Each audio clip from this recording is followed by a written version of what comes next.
Hello po sa inyong lahat mga ka-crypto. Ako po si Pinoy Crypto Trader at sa video na ito ay atin pong pag-uusapan ang aking technical analysis dito po kay Pepe ngayon pong July 7 taong 2024. Pero quick update lamang po tayo rito kaya diretso na po tayo sa pagti-technical analysis sa kanyang daily chart time frame na ito. At ayan, kahapon po ay bumuo ng isang bullish candlestick itong si Pepe. Ayan, bumagsak po. Nitong mga nakalipas na araw ay bumagsak po itong si Pepe. Ayan, nung nakaranas po siya ng breakout dito sa dating major support line natin dito at tuloy-tuloy po siya sa kanyang pagbagsak. Pero sa kanyang pagbagsak na ito ay nagawang pigilan po ng minor support line natin dito sa 50 digits 882. Yan ang pagbagsak ni Pepe. At maliban po dyan ay yung lower portion ng ating pattern dito. Yan, meron po tayong pattern dito na binubuo ng dalawang kulay blue na linya. Kaya yan, isa po itong descending wedge pattern. Kaya ayan, dahil po dyan ay ayan, tumalbog po siya at ito ay bahagyang umangat. Pero wag pa rin po tayong makakasiguro na si Pepe ay aangat na sapagkat nakakalamang pa rin po ang bearish momentum o yung persa ng mga sellers. Sapagkat mapapansin po natin dito sa ating Hall Street Indicator na kulay red pa rin po ang pangangatawan nito at mas lalong tumataba yung sukat nito. Medyo siya ay pumayat dito. Yan, nung nagkaroon po siya ng struggle or yan nung nagkaroon siya ng pagtalbog dito sa dating major support line natin dito. Pero nung nabasag po niya ito ay muli pong tumaba ang pangangatawan nito. Ibig pong sabihin ay nagbabalik po ang pwersa ng mga sellers. Kaya wag po tayong pakakasiguro na dahil lamang sa bumuo siya ng isang bullish candlestick kahapon ay nasa may makakabangon na siya. At yung ating QQE mode indicator naman ay ganun din po, kulay red pa rin ang mga nabubuong QQE bars natin dito. Kaya ito po ay sang-ayon na bearish pa rin ang may control sa market nitong si Pepe.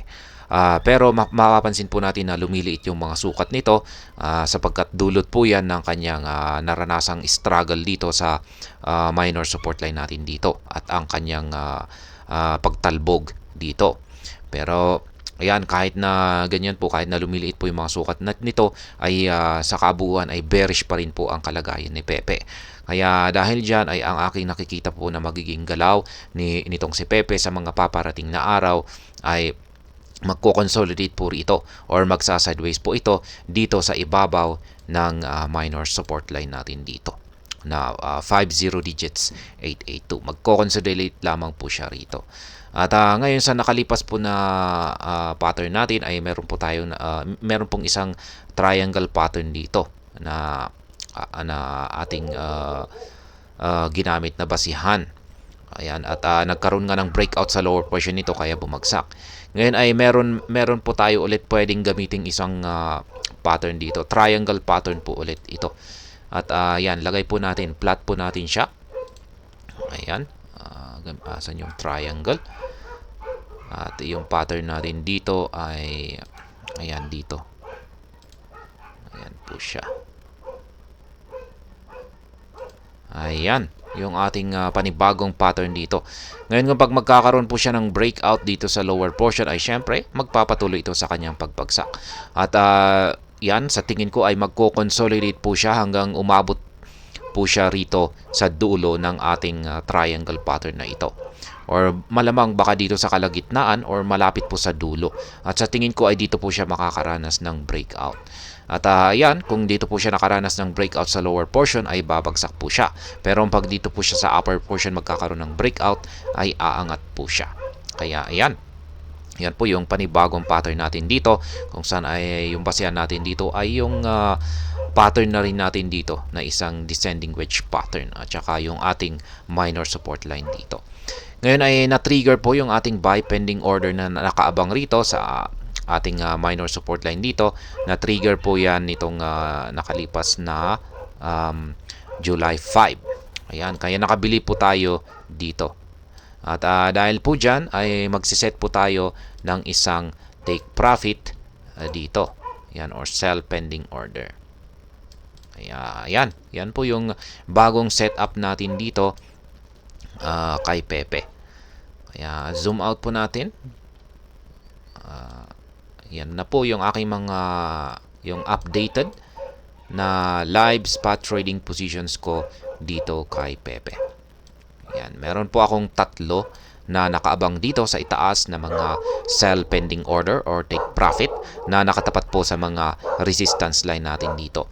At meron naman po akong dalawang buy pending order dito sa ibaba na nakatapat naman po dito sa ating dalawang support line dito sa ibaba.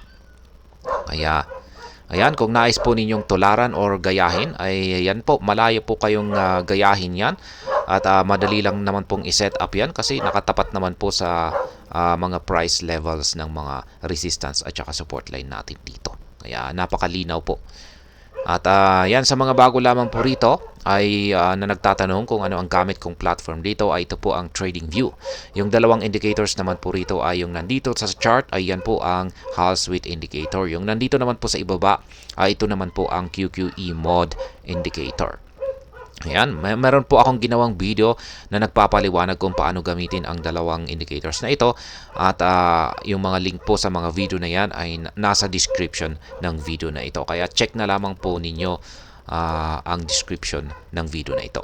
At hanggang dito na lamang po tayo sa video na ito mga ka-crypto. Sana po ay inyong nagustuhan ang aking paliwanag sa video na ito. Kung inyo po itong nagustuhan, pakiclick lamang po ang like button nito.